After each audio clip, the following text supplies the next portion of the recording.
Assalamualaikum warahmatullahi wabarakatuh. Nama saya Cindy Indarti Kesuma, NIM 0111912081, jurusan KPIA, semester 5, mata kuliah Sistem Teknologi Informasi dan Komunikasi dengan dosen pengampu Ibu Dr. Elvianti Ritonga MA. Baik, di sini saya akan menjelaskan tentang teknologi informasi dan komunikasi. Teknologi merupakan pengembangan dan aplikasi dari alat, mesin, material, dan proses yang menolong manusia menyelesaikan masalahnya. Informasi merupakan kumpulan data yang saling terkait dan telah diproses secara kompleks. Dengan kata lain, informasi merupakan hasil dari sebuah data yang telah diproses. Komunikasi merupakan suatu proses penyampaian informasi berupa pesan, ide, dan gagasan. Baik, sistem teknologi informasi dan komunikasi yang saya jelaskan yaitu dengan judul Sistem Teknologi Informasi dibutuhkan dalam pendidikan. Banyak hal yang dapat dijadikan alasan mengapa teknologi informasi dan komunikasi sangat dibutuhkan dalam dunia pendidikan. Di antaranya yaitu yang pertama adanya perkembangan teknologi informasi dan komunikasi yang menjadi jembatan ilmu.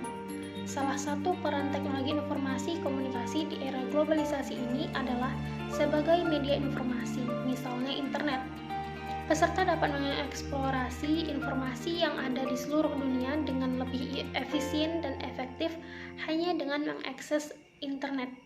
Yang kedua, selain peran teknologi informasi dan komunikasi sebagai media informasi, perkembangan teknologi informasi dan komunikasi dapat pula dimanfaatkan peserta didik sebagai media komunikasi.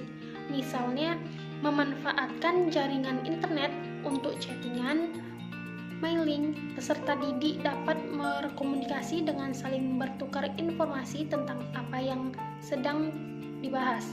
Tidak hanya komunikasi antara peserta didik dengan guru atau para ahli pun dapat dilakukan. Dengan cara ini, peserta didik akan dengan cepat mendapatkan ide dan pengalaman dari berbagai kalangan. Yang ketiga, dengan adanya perkembangan teknologi informasi dan komunikasi, belajar menjadi jauh lebih efisien. Proses pembelajaran tidak harus selalu dengan bertatap muka seperti zaman dahulu.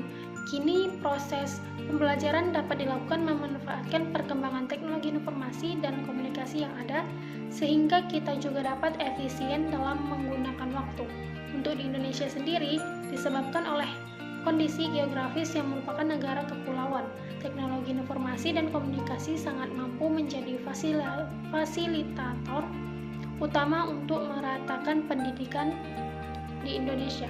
Karena teknologi informasi dan komunikasi yang memiliki kemampuan untuk memungkinkan pembelajaran jarak jauh. Inilah sebabnya mengapa perkembangan teknologi informasi dan komunikasi disebut dengan penghilang batas ruang dan waktu. Yang keempat, adanya fakta bahwa peserta didik lebih termotivasi untuk belajar dengan metode belajar yang menggunakan fasilitas multimedia daripada metode belajar konvensional.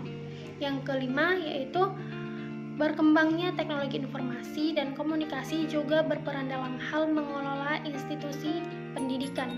Peran yang dimaksud adalah memudahkan institusi pendidikan untuk menyediakan layanan informasi untuk para peserta didik, seperti informasi tentang biaya pendidikan, kurikulum, pembimbing, dan sebagainya, serta untuk mengelola manajemen operasional dengan lebih efisien, efektif, dan optimal. Baik, itu saja yang dapat saya jelaskan mengenai sistem teknologi informasi dan komunikasi dibutuhkan dalam pendidikan. Lebih kurangnya saya mohon maaf. Wabillahi taufiq wal hidayah. Wassalamualaikum warahmatullahi wabarakatuh.